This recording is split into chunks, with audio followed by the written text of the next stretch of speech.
নমস্কার বন্ধুরা, কিভাবে বরবটি আলু কুচি কাঁঠালাটির বিচি দিয়ে ভাজি করতে হয় দেখুন আপনারা। আমি এখানে বরবটি কেটে ধুয়ে পরিষ্কার করে নিয়েছি, আলু কুচি করে দিয়েছি, আর কাঁঠালাটি কেটে দিয়েছি, আর কাঁচামরিচ চিড়ে দিয়েছি। এখানে কড়াই দিয়ে দিয়েছি, কড়াইতে তেল দিয়ে দিলাম।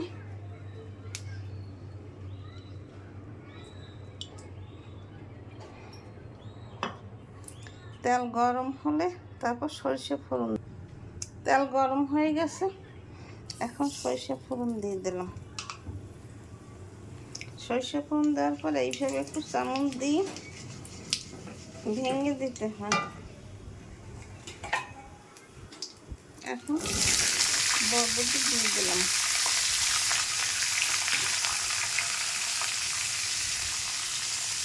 সেদ্ধ হওয়ার জন্য এক বাটি জল দিয়ে দিলাম।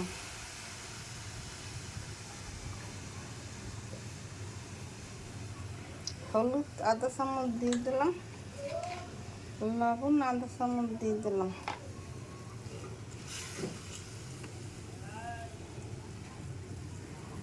এখন ঢাকনা দিয়ে ঢেকে দেব।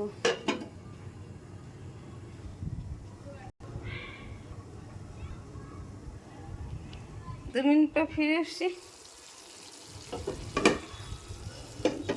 বরবটি প্রায় সেদ্ধ হয়ে আসছে। এখন একটু ধনের গুঁড়ি,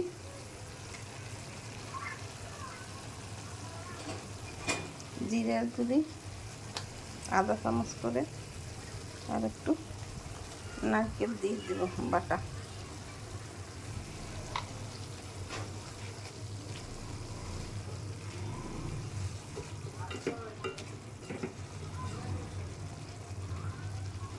এখন ঢাকনা দিয়ে ঢেকে দিতে হবে। ঢাকনা তুলে দিলাম। আমার বরবটি ভাজা তৈরি হয়ে গেছে। এখন নামানোর আগে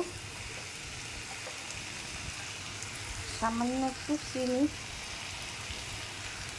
দিয়ে দিতে হবে, 1 চামচ 4 চামচ।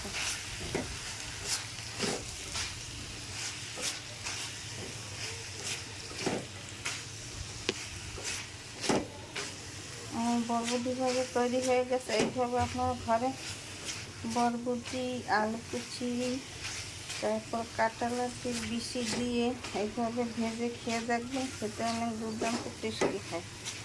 দেখুন দেখতে কত সুন্দর হয়েছে, খেতেও খুব দুর্দান্ত টেস্ট হবে। আমার বরবটি ভাজা তৈরি হয়ে গেছে। আমার চ্যানেলটিকে লাইক কমেন্ট শেয়ার দিয়ে পাশে থাকবেন। ধন্যবাদ। আমার ভিডিও ভালো লাগলে লাইক কমেন্ট শেয়ার দিন।